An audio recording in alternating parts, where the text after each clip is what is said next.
സദ്ഗുരുവേ നമ. ഓം ശ്രീ സായിനാഥായ നമഃ.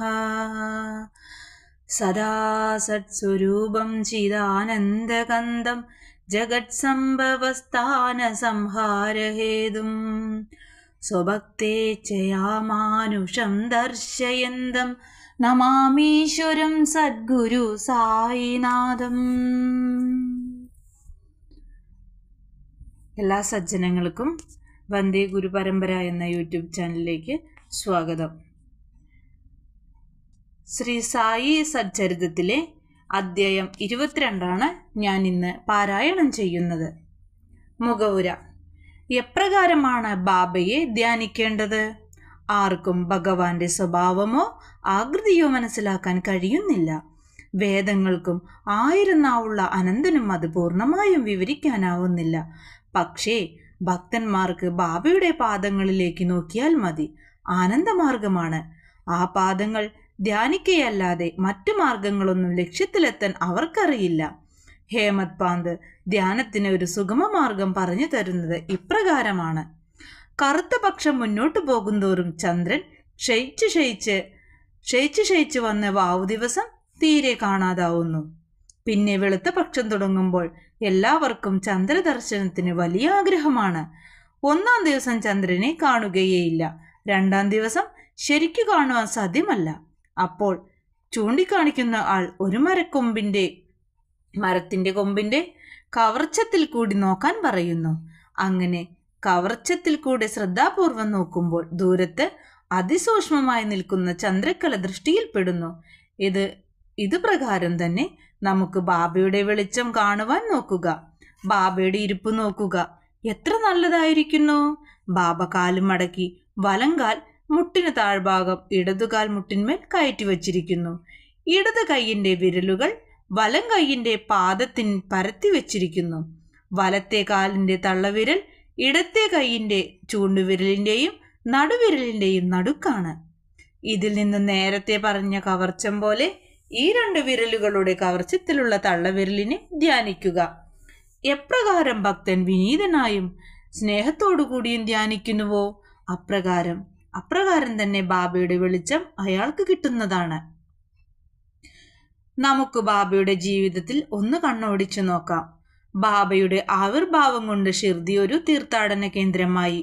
നാനാഭാഗത്തു നിന്നും ജനങ്ങൾ അവിടെ എത്തി. ധനികനും ദരിദ്രനും എല്ലാം നാനാപ്രകാരം നേട്ടങ്ങൾ സിദ്ധിച്ചു. ആർക്കാണ് ബാബയുടെ സീമാതീതമായ പ്രേമത്തെയും വിസ്മയാവഹമായ ജ്ഞാനത്തെയും സർവാന്തർവ്യാമിത്വത്തെയും അറിയാൻ കഴിയുക? ഇതിൽ ഏതെങ്കിലും അനുഭവത്തിൽ കിട്ടിയവർ അനുഗ്രഹീതരാണ്. ചിലപ്പോൾ ബാബ ദീർഘനേരം മൗനത്തിലിരിക്കുന്നു. അത് ബ്രഹ്മനുമായി സമ്പർക്കം പുലർത്തുന്നതാണ്.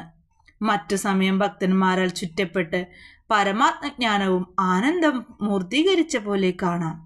ചിലപ്പോൾ കഥകൾ പറയും, ചിലപ്പോൾ കളിതമാശകൾ പറയും, ചിലപ്പോൾ പറയുന്നത് വ്യക്തമാകും, ചിലപ്പോൾ കോപിഷ്ഠനാകും, ചിലപ്പോൾ വളരെ ചുരുക്കം ഉപദേശം തരും, മറ്റു ചിലപ്പോൾ വിസ്തരിച്ച് പറയും, പലപ്പോഴും വളരെ വ്യക്തമായി പറയും. ഇത്തരത്തിൽ വ്യത്യസ്ത സ്വഭാവത്തിൽ പലർക്കും ബാബ ഉപദേശങ്ങൾ കൊടുത്തു. അങ്ങനെ ആ ജീവിത രീതി മനസ്സിലാക്കാൻ പ്രയാസമുള്ളതായിരുന്നു. ആ മുഖം കാണുക, ബാബയോട് സംസാരിക്കുക, ലീലകൾ കേൾക്കുക മുതലായ നമ്മുടെ ആഗ്രഹങ്ങൾ നമുക്ക് സാധ്യപ്പെട്ടില്ലെങ്കിലും നാം സന്തുഷ്ടിയിൽ ലയിക്കുന്നു. മഴവെള്ളം അളക്കാം, കാറ്റിനെ പിടിച്ച് സഞ്ചിയിലാക്കാം, എന്നാലും ആ ലീലകളെ അളക്കാനാവില്ല. ഇനി നമുക്ക് ബാബ ഏതു പ്രകാരം ഭക്തന്മാരുടെ അപകടം മനസ്സിലാക്കി അവരെ അതിൽ നിന്ന് രക്ഷിച്ചു എന്ന് നോക്കാം. ബാലാ സാഹേബ് മിരിക്കാർ. സർദാർ കാക്കാ സാഹേബ് മിരിക്കാറുടെ മകൻ ബാലാ സാഹേബ് മിരിക്കാർ കോപ്പർ ഗാവോണിലെ മാംലത്ദാർ അസിസ്റ്റന്റ് കളക്ടർ ആയിരുന്നു. അയാൾ ചിതലിക്ക് ടൂർ പോവുകയായിരുന്നു. വഴിക്ക് ബാബയെ കാണാൻ ഷിർദിയിൽ വന്നു. അയാൾ വന്ന് ബാബയെ നമസ്കരിച്ച് സാധാരണ ആരോഗ്യത്തെപ്പറ്റിയും മറ്റുള്ള കുശല പ്രശ്നങ്ങളൊക്കെ കഴിഞ്ഞപ്പോൾ ബാബ ഇങ്ങനെയൊരു മുന്നറിയിപ്പ് നൽകി.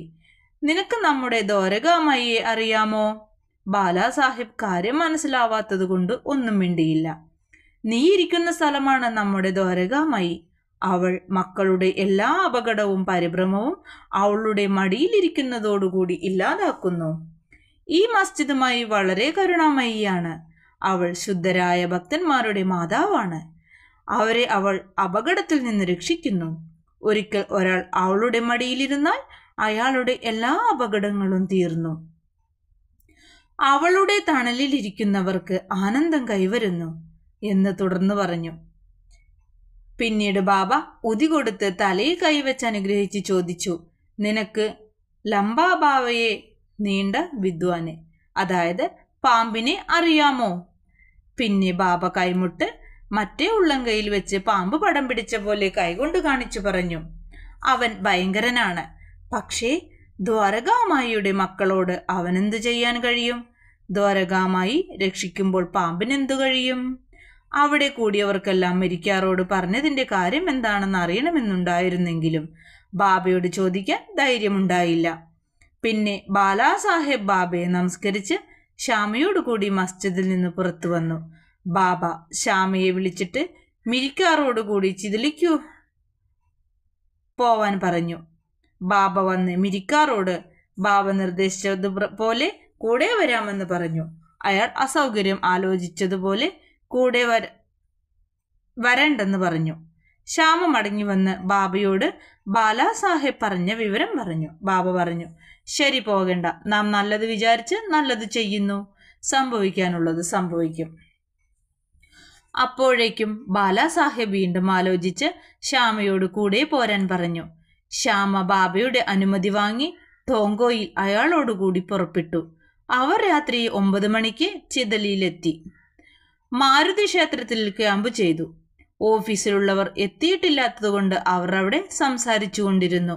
ബാലാസാഹേബ് ഒരു പായയിലിരുന്നു പത്രം വായിക്കുകയായിരുന്നു. അയാളുടെ മേൽമുണ്ട് അരക്ക് ചുറ്റിയിരുന്നതിന്റെ ഒരറ്റത്ത് ഒരു പാമ്പ് കയറി കൂടിയിരുന്നു. അത് നീങ്ങുമ്പോൾ ഉണ്ടായിരുന്ന ഒരു തരം ശബ്ദം ശിപ്പായി കേട്ടു. അയാൾ റാന്തലെടുത്തു നോക്കി പാമ്പിനെ കണ്ടു പേടിച്ച് പാമ്പ് പാമ്പ് എന്ന് വിളിച്ചു പറഞ്ഞു. ശ്യാമയും അന്തം വിട്ടുപോയി. ബാലാസാഹേബ് പേടിച്ചു വിറച്ചു. ശ്യാമയും മറ്റും മെല്ലെ അവിടുന്ന് നീങ്ങിപ്പോയി വടിയും മറ്റുമായി വന്നു. പാമ്പ് അരക്കെട്ടിൽ നിന്ന് മെല്ലെ ഇറങ്ങി ബാലാസാഹേബിനെ വിട്ടുമാറിയിരുന്നു. അതിനുടനെ തല്ലിക്കൊന്നു. അങ്ങനെ ബാബ മുന്നറിയിപ്പ് നൽകിയ അപകടത്തിൽ നിന്നും ബാലാസാഹേബിനെ രക്ഷപ്പെട്ട് ബാബയെ നന്ദിപൂർവ്വം സ്മരിച്ചു.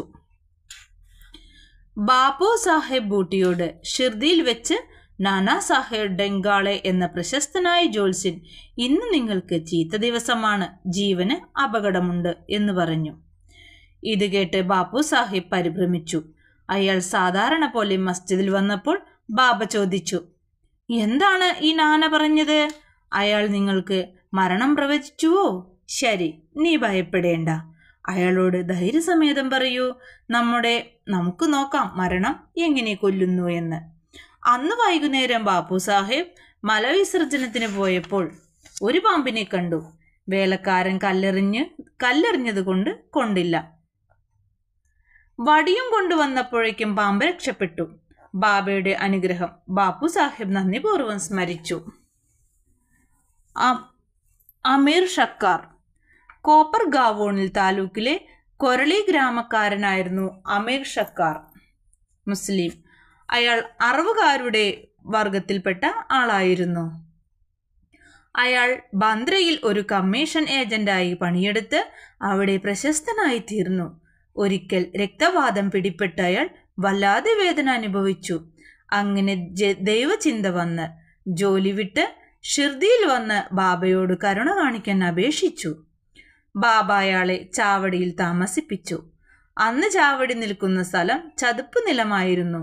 അത്തരം രോഗികൾക്ക് തീരെ യോജിക്കാത്തതുമായിരുന്നു. മറ്റേത് സ്ഥലവും കൊരളി തന്നെയും കൂടുതൽ ആരോഗ്യപരമായിരുന്നുവെങ്കിലും ബാബയുടെ കൽപ്പനയാണല്ലോ മരുന്ന്. ബാബ അയാളെ മസ്ജിദിലേക്ക് വരാൻ സമ്മതിച്ചില്ലെങ്കിലും ചാവടിയിലായതുകൊണ്ട് ബാബ അതിലെ രാവിലെയും വൈകുന്നേരവും പോകുമ്പോഴും ഒന്നിടവിട്ട രാത്രി അവിടെ ഉറങ്ങുമ്പോഴും നല്ല പോലെ ദർശനം ചെയ്യാമായിരുന്നു.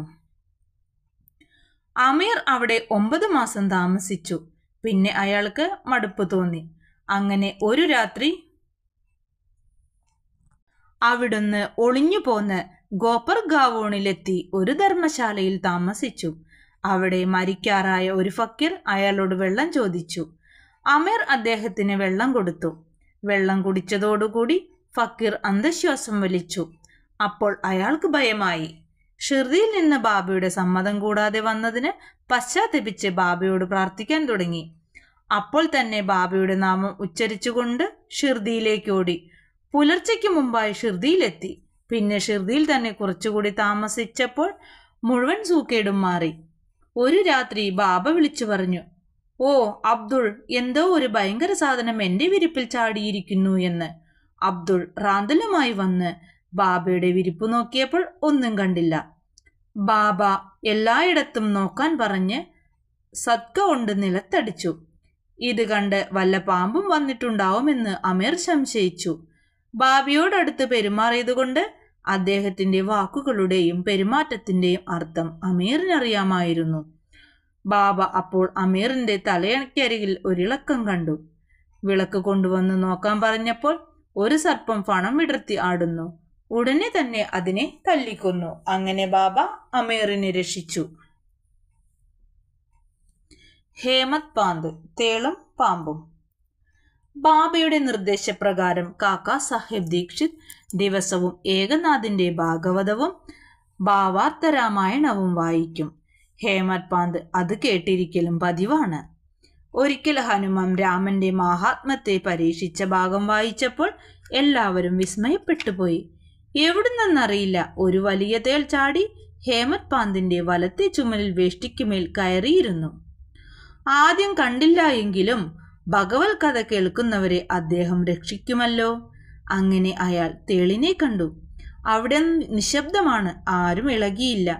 ഹേമത് പാന്ത് മെല്ലെ വേഷ്ടിയുടെ 2 തലപൊക്കി തേളിനെ അതിൽ കുടുക്കി കൂട്ടിപ്പിടിച്ചു.